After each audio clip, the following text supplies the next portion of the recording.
Hi, this is our demo for our final project for CS10. My name is Alejandro. I'm Jamal. And I'm Arjun.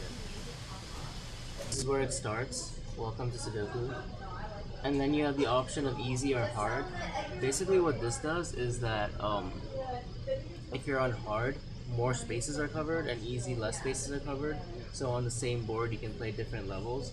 So I'm gonna go ahead and put easy for this demo, and then it asks you if you want a sprite telling you when you're right and wrong. So what this does is that now you have like a little flash or traffic light that blinks red if you're wrong and green if you're right. And so this is a cool little feature that we have, and I'm gonna go ahead and say yes just to show the feature off.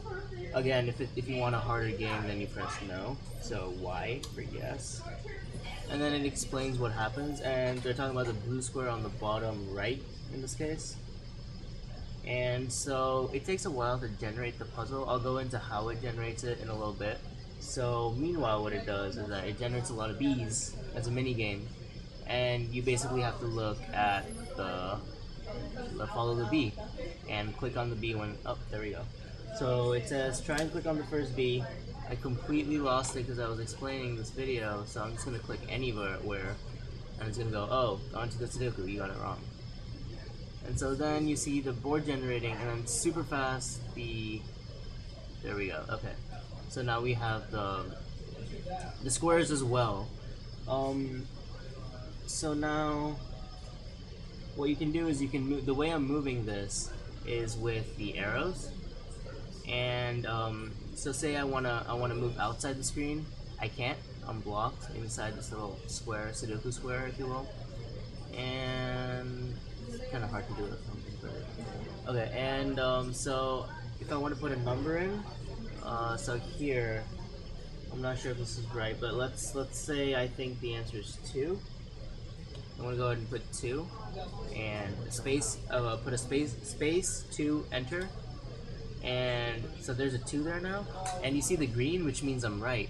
So yep, there's a 2 there, and I am right. Let's go ahead and fill in the rest of this here. Let's say 4, just the top row, just to show how it's done. Oh, that's right too. I'm on a roll. 1, 2, 3, 4, 5, 7. 7. Awesome. And I could do this entire board. It doesn't look very hard. I did press easy, so that's why, but I'm not, just for the sake of time. I'm gonna cut it here and then.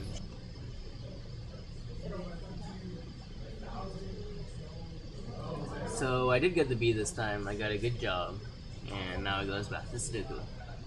And you see that the board is being generated again. This time, I asked it to be hard, so you see a lot more squares covered, making it a lot more challenging. And let's see where I can go. So the first one's covered. I'm not really sure what it's gonna be. I'll go with 2. But as you see here, this is hard mode. So there, I don't have my square to tell me if I'm right or wrong. It's just like real Sudoku. So I can go ahead and fill this up however I want. Even if it's completely brazenly wrong, because there's a 9 right there. I can fill it out, and then if I fill it out correctly, I'll get a win screen where it'll just say good job. And it's like any other Sudoku game. And like the other version, of course, you can't move outside or anything like that.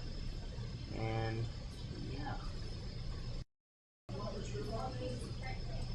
So I just wanted to explain one quick thing about the code. So what we've done here is that we have a base Sudoku board, and we learned that there are 4 operations, among others, but primarily 4 operations that you can do to a Sudoku board, and it'll stay